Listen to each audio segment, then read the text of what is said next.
Jajpur road स्वास्थ्य केन्द्र लाट्रिन प्यान भितर एक नवजात शिशुर मृतदेह स्वास्थ्यकर्मी द्वारा उद्धार कर शनिवार दिन 2:30 समय स्वास्थ्य अधिकारी द्वारा घटनार तदंत आरंभ कर सूचना अनुसार आज सकाळ डाक्तरखानार किछि स्वीपर स्वास्थ्य केन्द्र लेबर रूम को सफा करने को जाइथिले।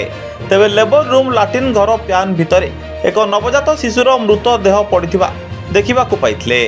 एसहित मृतदेह देखा पर तुरंत स्वास्थ्य अधिकारी डाक्टर देवाशीष साहू को सूचना देते। तेबे सूचना पाई डाक्टर देवाशीष साहू तुरंत स्वास्थ्य केन्द्र में पहुंची घटना संपर्क में जांच करिसेंती। सेपटे मृत शिशु कहार आउ को परिस्थिति लाट्रिन प्यान भितर पड़ता स्पर्श होई नाही। व्यासनगर प्रद्युम्न कुमार बोईती रिपोर्ट सूर्यस्त न्यूज।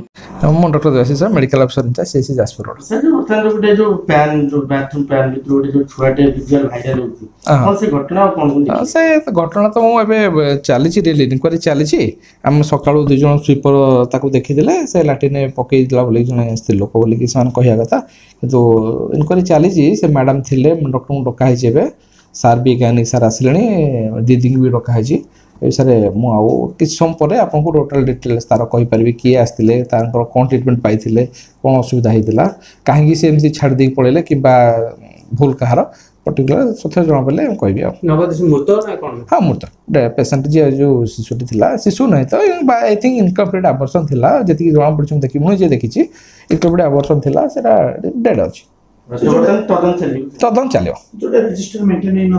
से विषय देखी देखिकी कहबी।